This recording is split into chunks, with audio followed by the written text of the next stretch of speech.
Hi, friends. This is Wendy Harrop, and welcome to the Say Yes to Yourself podcast. On the Say Yes to Yourself podcast, you'll hear stories from women just like us who are adding the practice of saying yes in their daily lives in big and small ways, and as a result, are experiencing the truth that everybody wins when you say yes to yourself. Saying yes to yourself is a graceful unfolding, an intentional becoming of the very best version of you. It is my hope that in these conversations, we are able to find our truth and be inspired and empowered to live our very best lives. I'm so excited to go on this journey with you, and I look forward to finding a bit of our own story in each other's.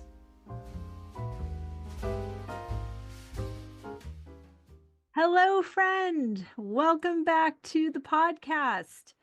It's Friday. Are you so excited about this weekend, about all the wonderful things that are here for you? It's all so good. You know, Fridays are my favorite. I love to mix up a cocktail for you on Friday nights on Instagram.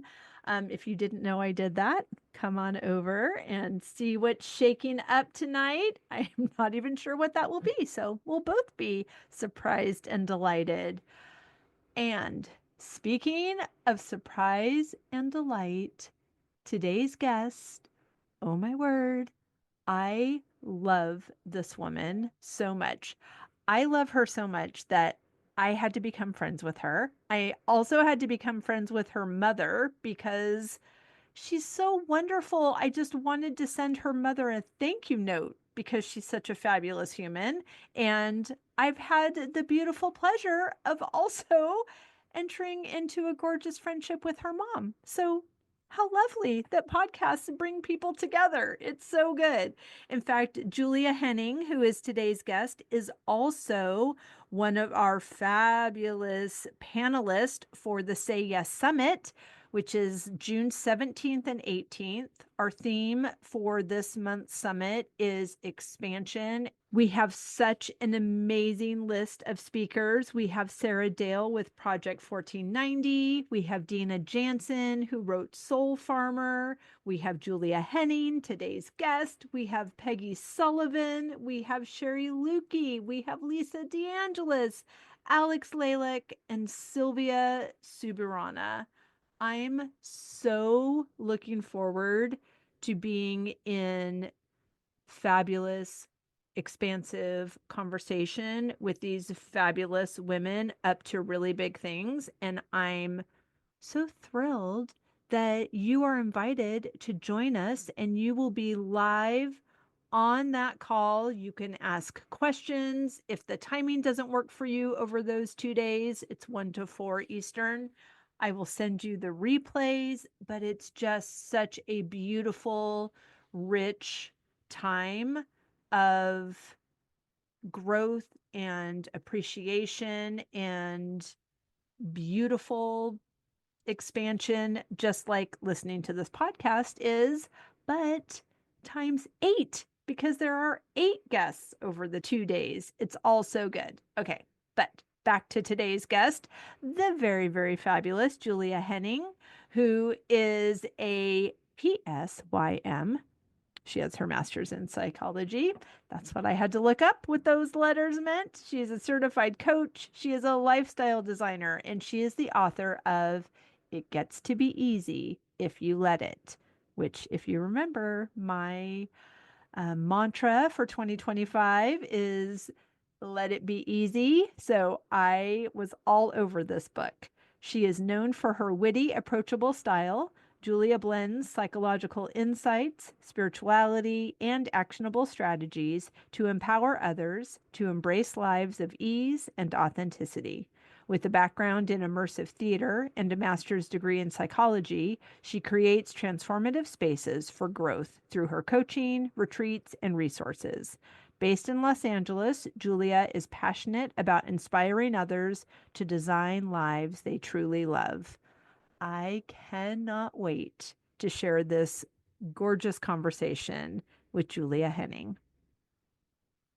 Julia, I do not know how many people you meet that right in the moment of connection, you just know, like, they are your person, you are their person, you've known Mm. each other forever, but you've Mm-hmm. only just recently had the conscious awareness of that. Mm-hmm.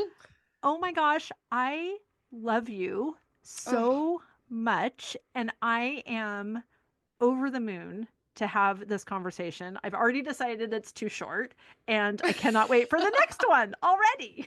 Girl, me too. Honestly, the love is mutual. I mean, we have just briefly kind of touched down with each other and downloaded, and already, like what you're saying, that connection, it's my favorite thing in the world. It's the thing I live for. So to have it, like when you get to talk about things you're passionate about and things that you believe in, I mean, thank you for inviting me into your space and for holding it. I'm just so grateful and happy to be here. Oh my gosh, it was so ready for your arrival. And I love it. I mean, just everything. Okay, sweet listener, let me catch you up.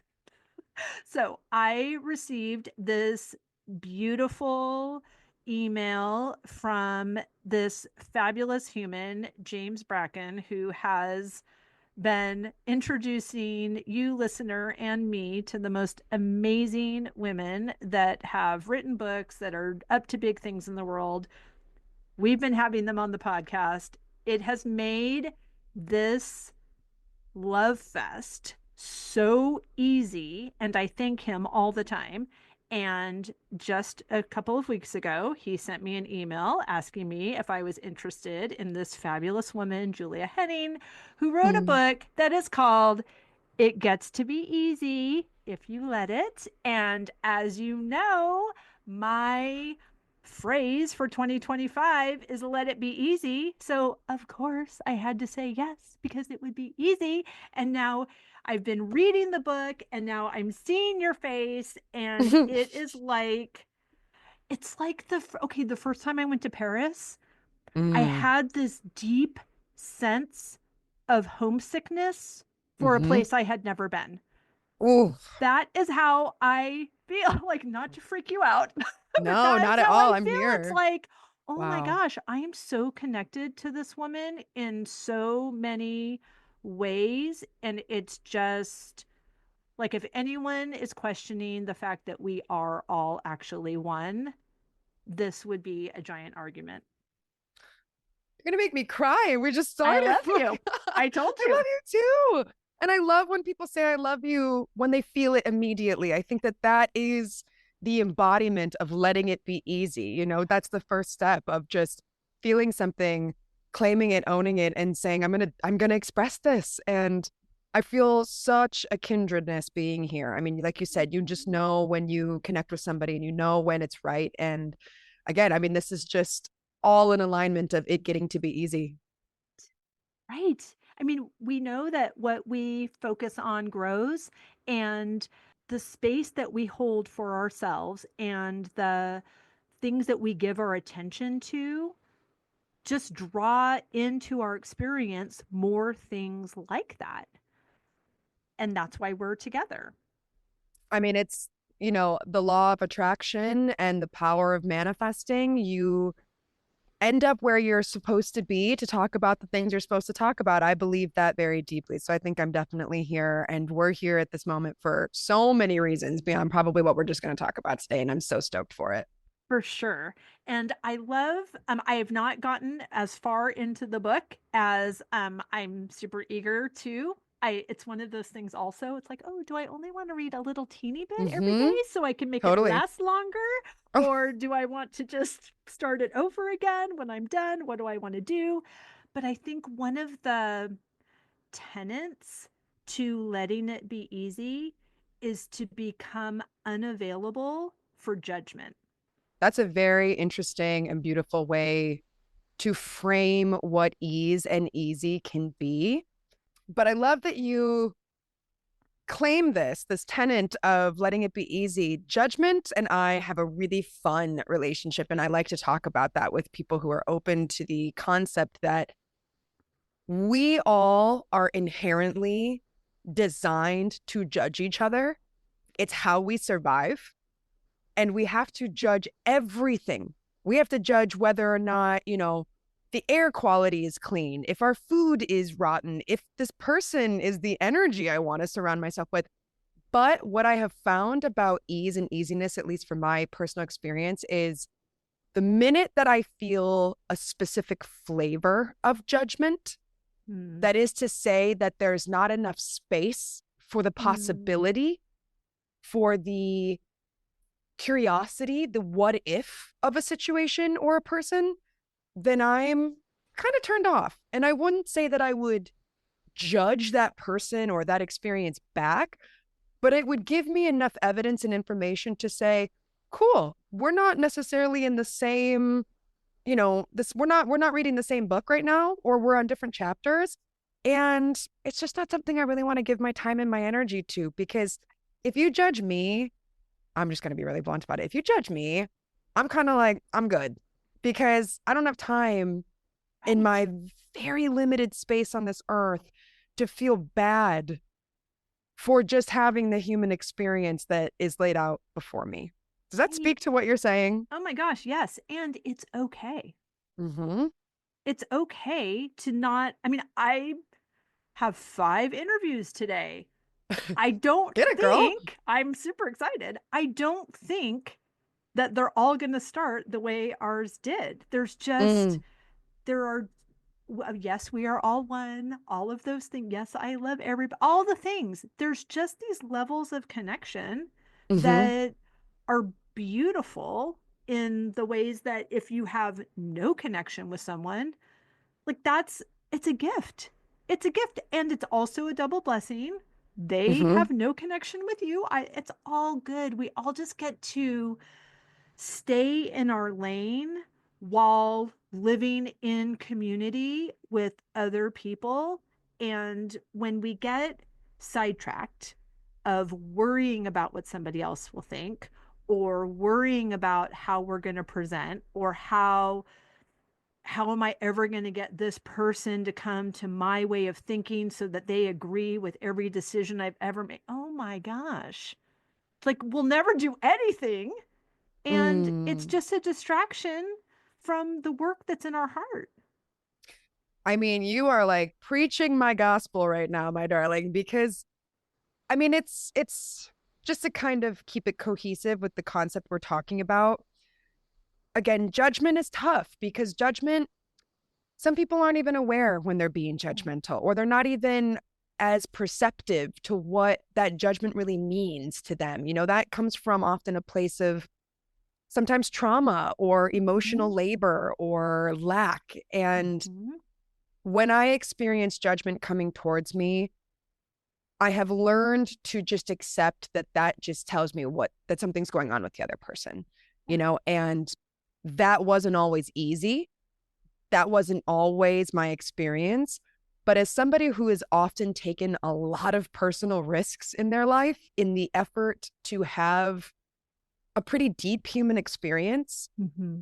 I have found that, my message, whatever was given to me to say to the world, it gets to be easy, had to come from giving myself radical permission at times to be who I am, to live in my authenticity, to not explain always my choices and Yeah. my reasoning behind things, but to trust this is what's right for me. This is what Mm-hmm. feels good to me.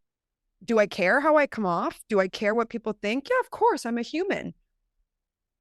And there's also this space for the possibility that by me honoring what is right for me, I'm actually giving you permission to honor Right. what's right for you.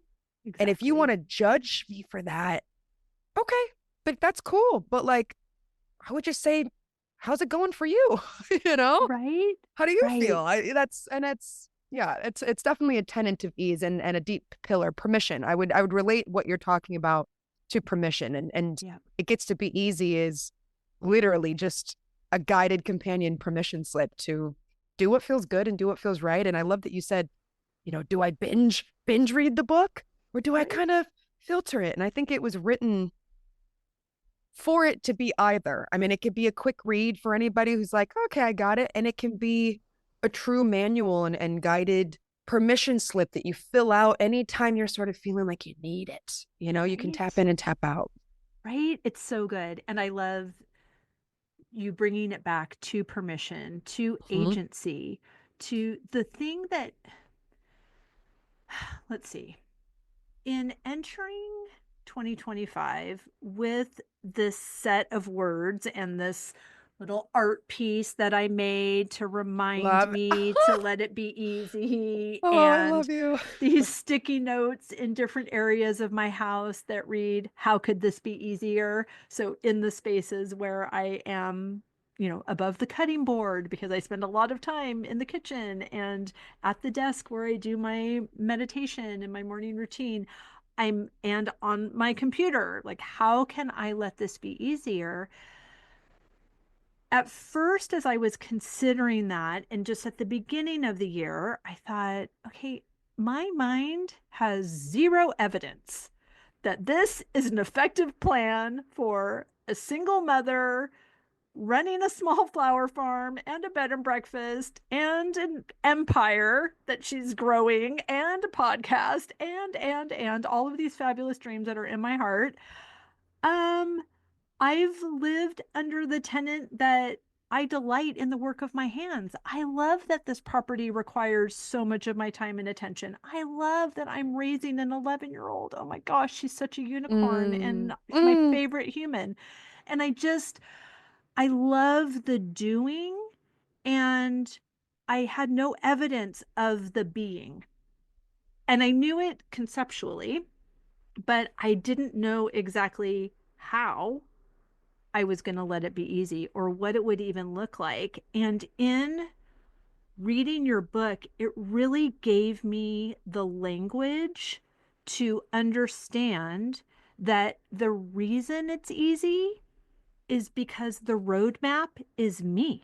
It's Mhm. not, I don't have to figure out how this can be easier. I have to allow myself to be Mm. in resonance, to be in alignment with me, with my inner being, me and me. That is that's the GPS that tells me where I want to go in the easiest way to get there. I wish that they could see what I'm doing with my hands. I'm literally cheering with my hands pumping in the air right now because what you're saying is just, I mean, that's the essence of why I was called to doing this type of work, but also why it felt like I wanted to express something about it. What you're talking about is what it means to be.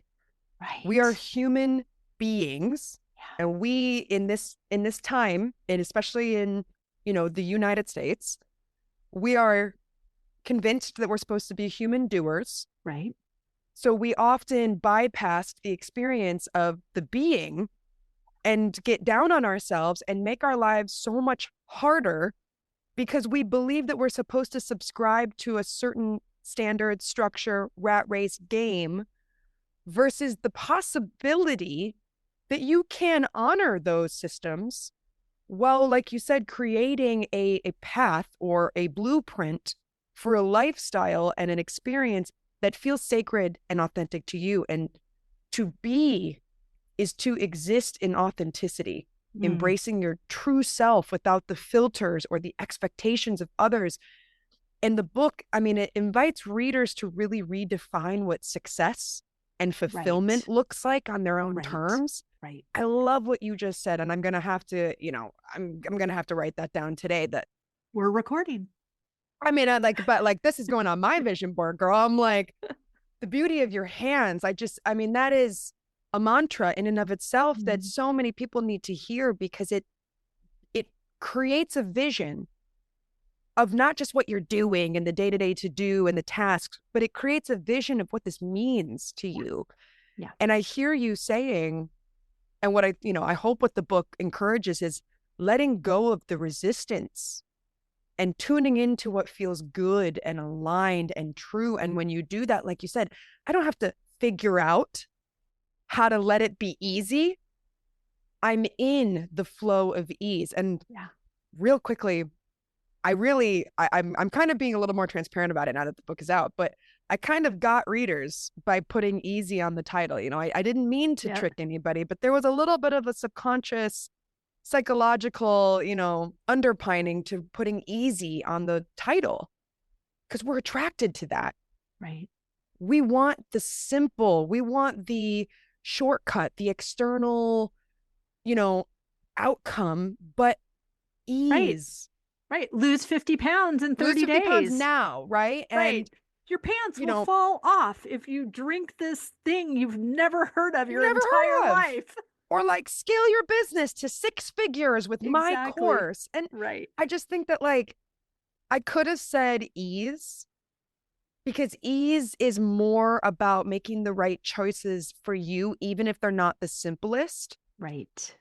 But when you're living in ease, I have found, and the people that I've worked with have found that life does get easier in the way that we sort of wanted it to be initially. Right. Does that resonate? Does that Totally. make sense? Yes, absolutely. And you do such a beautiful job of explaining the differences between ease and easy. And I think that implementing this practice over these months of 2025, that the thing that made it easy again was because it's actually alignment.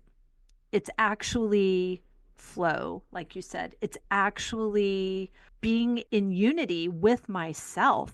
That's what Mm, makes it easy because I'm not efforting. It's mm-hmm. I Mm, was made for this. And it took 56 years to get here and not the straight shot as the crow flies. I mean, it was a windy road that all put all those treasures in my picnic basket that now I'm laying out the blanket and enjoying the beauty of these skills and these opportunities for expansion that have allowed me to know myself well enough to mm-hmm. even have access to letting it be easy. That's an interesting. Ooh, there's so much in that. That's so interesting because you, I can tell, have the inherent, I want to say, GPS turned on. And for, I notice sometimes when I'm working with people that there are levels, I would say, of perception in terms of what we're tuned into. And when someone's a little bit more in the curriculum of self-development and self-awareness, we can kind of get there a little bit faster. And so I love that in you experiencing the book so far, just this concept, you really grok it. I can see that you really grok it. And I use this term in the book and in everywhere in my life. Grok it is when you intuitively and empathetically understand something. It's not something you really have to figure out. You just get it. That's to grok something. So you grok ease.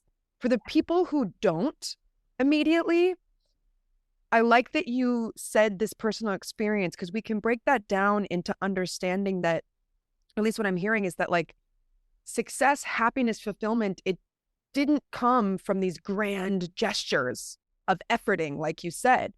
But I want to be sure and sensitive that that doesn't mean that I'm promoting a lack of effort Totally. because we have to have small intentional actions that help us feel that alignment. And Yeah, something I talk about in the book deeply, I mean, just something I've always talked about is like easy and ease is not a lack of effort. In fact, in a totally. lot of ways, it's sometimes, I don't want to say more work, but it's a little bit more intention Mm-hmm.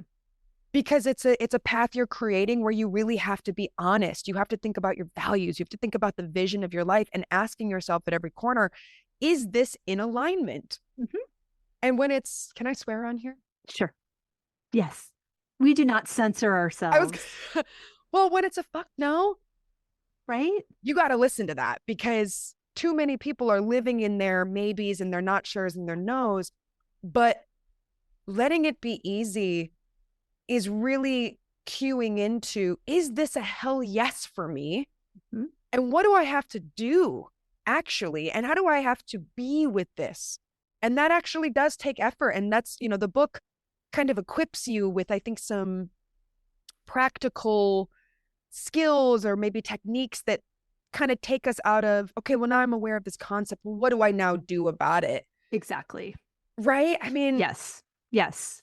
And I think that it is, for me, what the trajectory has been is I was just living my mm-hmm, life and I was happy and I was focused on making everybody else happy mm-hmm, and taking whatever was left for me and turning that into something very pretty so that I was feeling satisfied, even though I had these desires that I could see them, but they were on the other side of a glass wall. So I was mm-hmm, allowed to look at them, but not have them, at least not this side of heaven. But all my rewards would be in heaven. mm-hmm, So I was very compliant to the ways that my society and all of the input that was very active and well intentioned and mm-hmm, well received.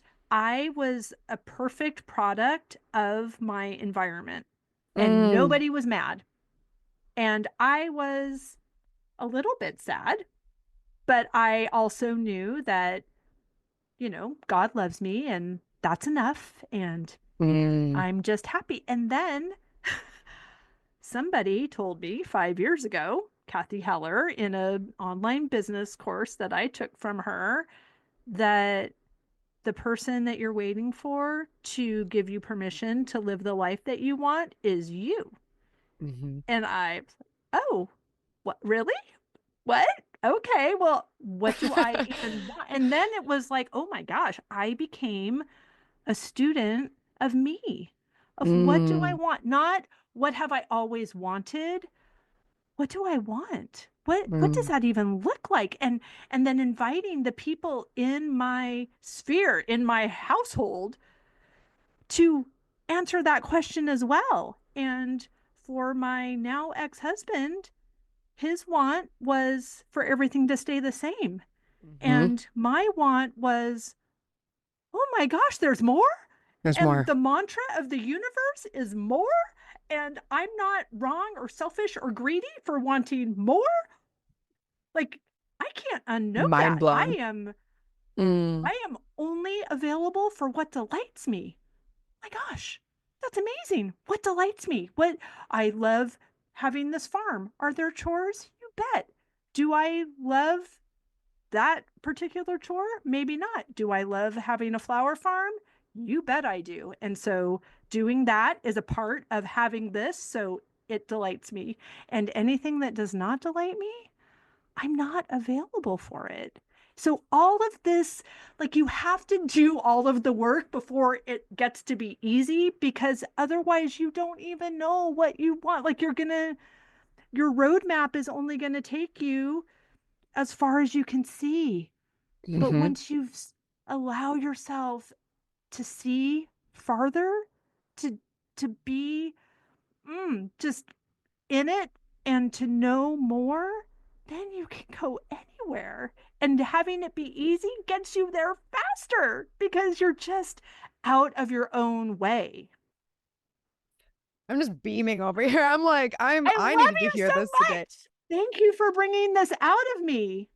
I mean, girl, this is just, first of all, thank you for saying that because I aspired to be a conduit for people to talk about life like this. And I really get very passionate. I mean, yes, I wrote a book, but like that aside, I mean, I am still a student of this concept. I am still figuring out all the time where I'm not letting it be easy. Yeah, And even just listening to you right now, I'm like, I needed your words today. I needed your this energy because it's constantly applying to the next level. right. As soon as you outgrow what delighted you at first, there's more. And you get to Right. say, thank you, more please. Thank you, more please. That's what I say to the universe all the time. Exactly. Thank you, more please. And I find right now, especially when we get excited and passionate and lit up by talking about existence, we're going existential now. This is the root of everything. This is my master's degree in psychology. This is why I was an actor. This is why I wrote a damn book. It's the passion about being alive. And when you feel it, like I just saw you feel it, that's when people decide, I want to let it be easy. I Yeah. want to be in the flow of what this life was designed for me to be. And I mean, I'd say all the time, this book was born out of my own struggle with hustle culture and Mm-hmm. perfectionism and always feeling like I'm not doing enough. I say it in the first like sentence, like I'm the patron saint of burnout because I'm Right. constantly telling myself, do more, you're capable, you can do this, do more. And I love, and I needed to hear this today. Like I'm figuring out still, even after doing all of this work, what truly still delights me. And I say it in the beginning of the book, like you have to befriend your blocks. Yeah. You have to, I say this before we even get into the work of ease in this book, like you got to look at like what has been holding you back? What are you resistant to? What do you not want to deal with? Because if we're not having a conversation with that energy, and that can be Mm-hmm. emotions, that can be situations and circumstances, that can be people, that can just be an idea. If we're not having a conversation with those things, literally those energies, Mm-hmm. then we are, I don't want to say it like it's a bad thing, but we're playing small. We're Right. playing on a smaller board game Right. and we're not leveraging what's possible because we're sort of telling ourselves, like you said, like, oh, this is it. And I don't really want things to change.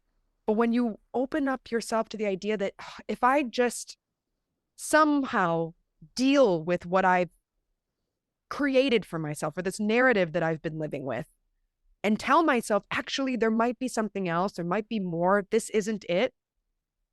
Holy shit. I mean, Right. things, that expansiveness, that energy of going, thank you for bringing this out of me. You brought this out of yourself. I'm Yeah. just somebody who likes to talk about it. And now we get to talk about it, you know? Yep, exactly. And I love, I mean, I'm already excited for my word for 2026. I'm pretty sure it's going to be what if?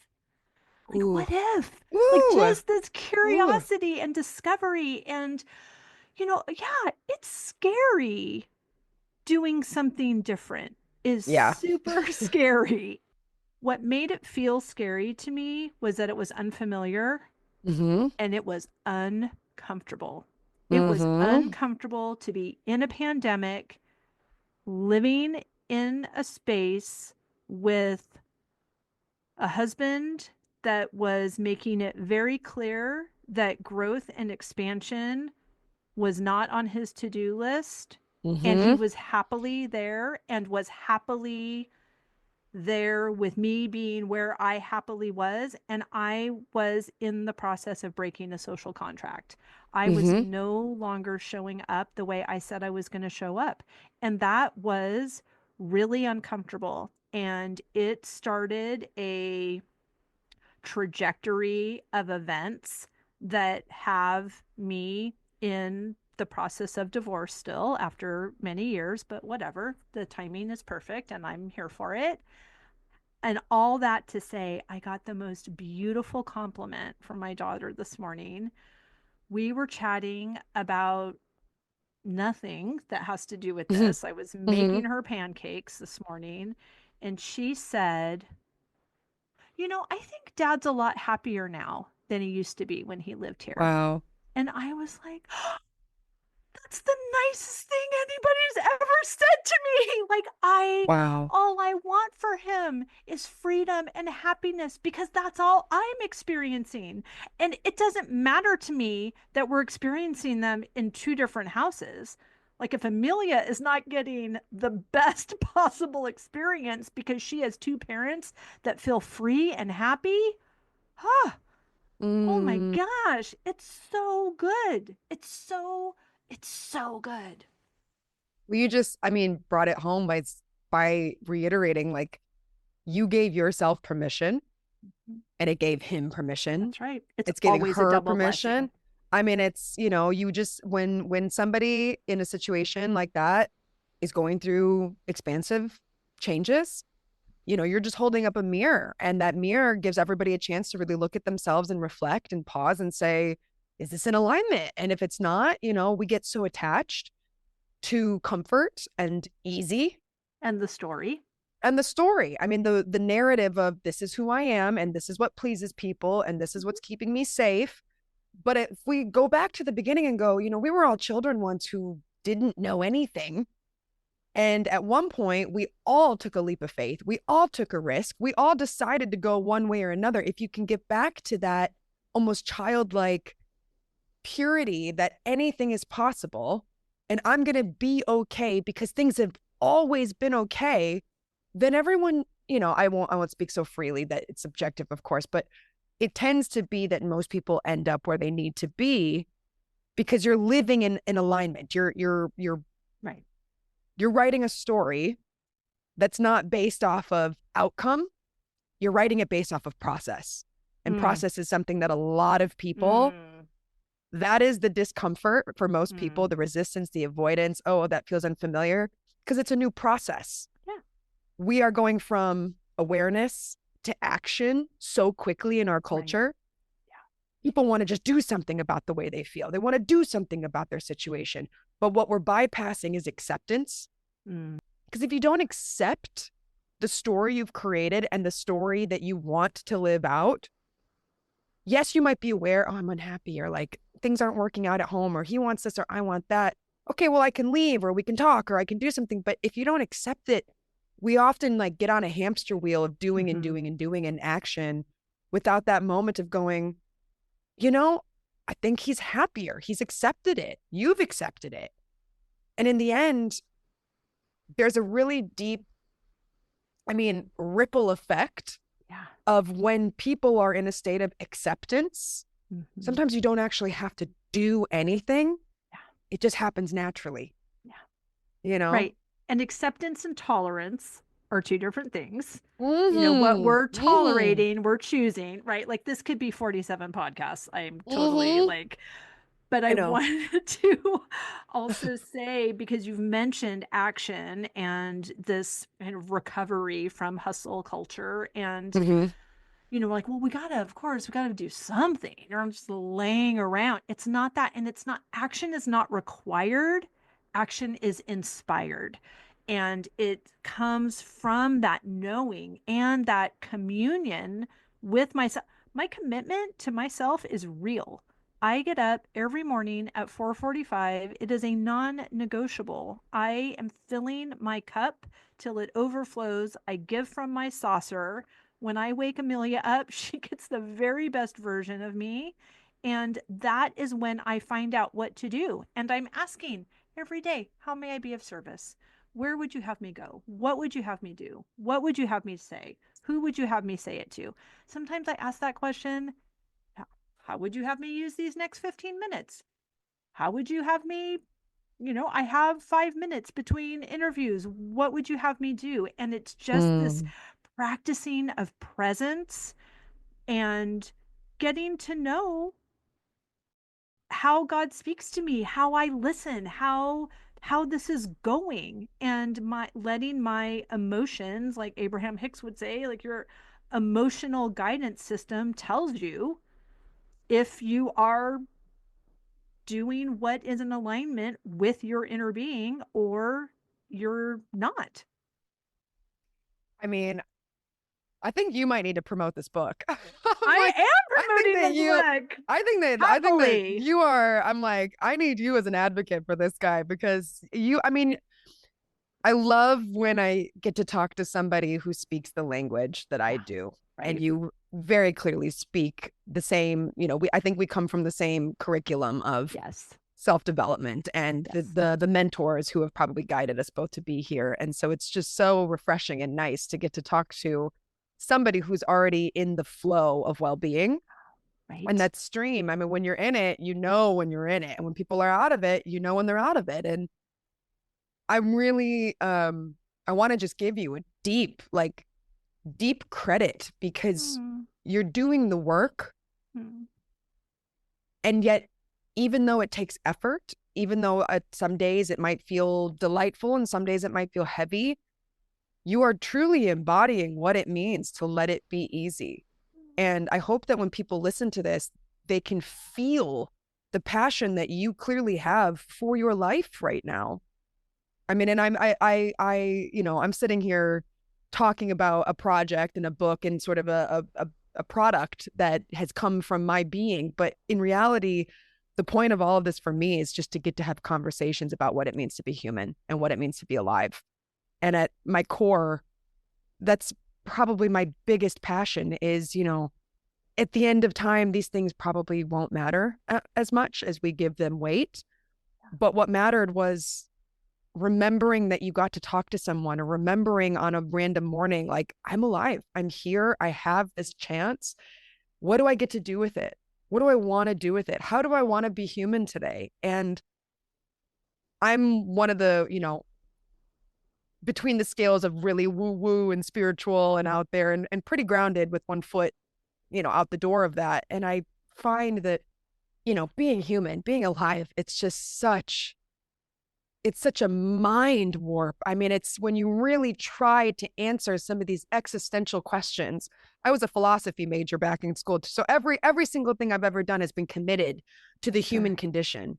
I'm so fascinated by this notion that whatever you believe in, we came here and embodied these flesh suits and decided this is what being human is. But reality, no one knows. No one is above or beyond anyone in their comprehension of it. But what we all seem to agree on is it's pretty crazy that we're here, and you don't get that much time. Mm-hmm. And so, like, why would we make it harder? Why would we inherently deepen the nature of human being and struggle more? Right. When in reality, like, being alive is such a gift. Being a human is such a gift. And what you do with your aliveness and the energy and the distinct personality that you were given and that you created, I think is what I'm the most impassioned and enlivened by. And I mean, this book is, I'm just going to be honest, the book is a little bit more of a diluted guide to how we can awaken ourselves to that concept. But I mean, the truth behind it is, like, don't waste the opportunity of your aliveness. Right. It gets to be easy as one path, and maybe that's not yours. Maybe you need another mantra, another door to enter into what the point is. The point is being human. It's hard, but if we can go a little bit further out and get a little bit more objective about what it really means to be here, can't we all really agree that it's all love? Yeah. And isn't love, despite all its turmoil, struggle, hardships, chaos, anxiety, isn't it at its core pretty easy? I think that's the point. Beautiful. A beautiful place to, I'm going to say, pause rather than stop, because love it. Queen, if you were my neighbor, girl, we wouldn't even sleep. Yeah, like we got so some symposiums to be a part of, girlfriend. I know. We're just getting started. Excited. I'm so excited. Okay, listener, be on the lookout. There will be more Julia in our future. I cannot wait. Thank you so much for being here. Please tell everyone where they can find and follow you, where they can get their hands on the book, all the things. So if you want to check out my resources, my coaching opportunities, upcoming retreats that are coming out this year, more information on the book, my podcast, you can check out my website, iamjuliahenning.com, or follow me on Instagram at iamjuliahenning. I kind of show the behind the scenes, some personal stories on there. But if you want to be in touch, I would say go to my website, iamjuliahenning.com, sign up for my mailing list. And that's where you're going to find weekly inspiration, weekly motivation, discounts, behind the scenes of everything I'm doing. And you can get the book. It gets to be easy online, anywhere books are sold, Amazon, Barnes and Noble. And yeah, I'm really inviting a lot of people into more immersive, interactive spaces this year. So if you want to work with me one-on-one or come to a retreat, those are going to be what 2025 is all about, baby. So get on board and let's hang out. Let's do it. So fun. Thank you, Queen. This has been life-giving. Thank you. It goes both ways. And I'm so grateful for you, and continue letting it be easy, please. Done.